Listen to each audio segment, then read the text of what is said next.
ဒီနေ့ဝတ်သားချက်စားမယ်နော်သားတို့သမီးတို့ဒီမှာဝတ်သားရည်စေးထားတဲ့ဝတ်သားဒီမှာကြက်သွန်အဖြူအနီချင်းဒါထောင်းရမယ်နော်ဒီလောက်လေးပဲသုံးမယ်ကြက်သွန်အဖြူအနီချင်းဒီမှာစားထည့်မယ်စားဒီလောက်စားထည့်မယ်တကြားဒီမှာတကြားလေးထည့်မယ်ဒီမှာချုံမုတ်လေးထည့်မယ်စနွင်းထည့်မယ်တမောက်လိုက်နေထားလိုက်မယ်နော်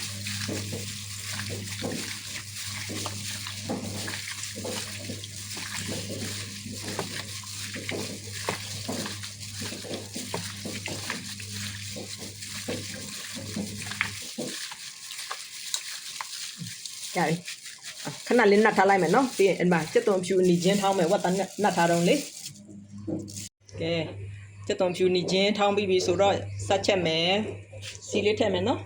အိုးလေးတဲပြီးတော့အိုးပွင့်စီလေးထည့်ပါမယ်စီလေးထည့်စီလေးပူလာရင်ထောင်းထားတဲ့ကြက်သွန်အဖြူအနီချင်းငရုတ်ကောင်းမုတ်လေးနည်းနည်းထည့်ပြီးစမယ်နော်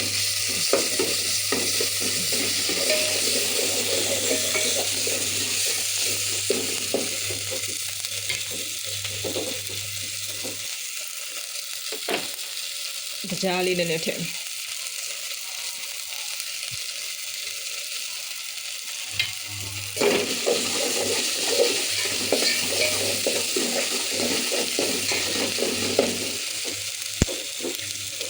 ကြားလေးထည့်မယ်ငရုတ်ဒီမုတ်လေးထည့်မယ်ကြောင်တင်မုတ်လေး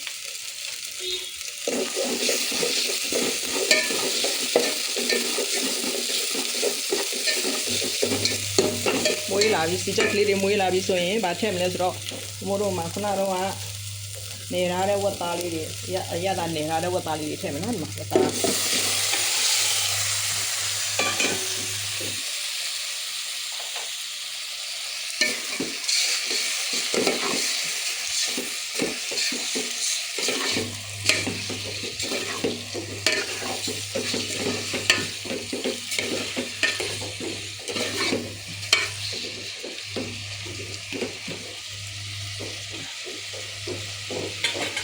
နော်ခဏလေးအဖုံးလေးခဏအုပ်ထားလိုက်မယ်နော်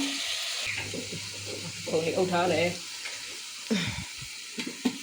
ဖုံးလေးဖွင့်ကြည့်ဒီတော့နည်းနည်းလေးပြန်မှုလိုက်မယ်နော်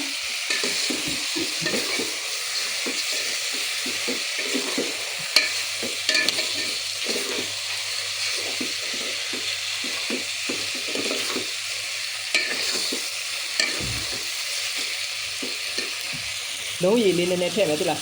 ငရုတ်စုံကိုဆေးထားတဲ့ရည်လေးနည်းနည်းထည့်မယ်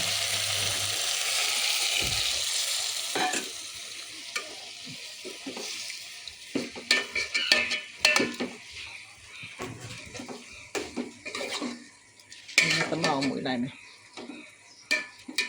ရတယ်ဖုံးအုပ်ထားလိုက်အဲ့ဒါခဏလေးထားလိုက်မယ်လုံးရည်လေးခန်းသွားပြီလုံးရည်လေးခန်းသွားရင်ဘယ်လိုလုပ်ရမလဲဆိုတော့နူးအောင်ရည်ထပ်ထည့်ရမယ်နော်မို့လို့အခုကမနူးသေးလုံးရည်လေးပဲခန်းနေတာဝတ်သားတော့နည်းနည်းချက်ရတာနည်းနည်းကြာတယ်ပါမို့လို့ရည်လေးထပ်ထည့်မယ်ဒီမှာရည်မြုပ်အောင်ထည့်လိုက်မယ်အဲ့ဒါမှနူးမှာနူးလေးစားကြတော့မြုပ်အောင်ထည့်လိုက်မယ်နော်ဖုံးလေးပြန်အောင်ထားလိုက်ပြီးရင်မိနစ်25မိနစ်လောက်ထားရမယ်အဲ့ဒါမှရေခမ်းပြီးနူးမှာဒီမှာချက်လာလိုက်တာစီပြန်သွားပြီနူးသွားပြီဝက်စီလေးလည်းနူးနေတာပဲကောင်းလိုက်တာမှုေးနေတာပဲရပါပြီမီးလေးပိတ်မယ်ရပါပြီဝတ်သားဟင်းရှယ်ကဲချက်စားကြည့်ကြနော်သားတို့သမီးတို့အားလုံးအဆင်ပြေကြပါစေနောက်နေ့မှကြာနောက်ထပ်ဘာဟင်းချက်စားရမလဲစဉ်းစားလိုက်အောင်မယ်နော်ဒီနေ့တော့ဝတ်သားဟင်းရှယ်ဝတ်သားဟင်းတစ်ခွက်ပါအားလုံးအဆင်ပြေကြစေနော်သားတို့သမီးတို့နော်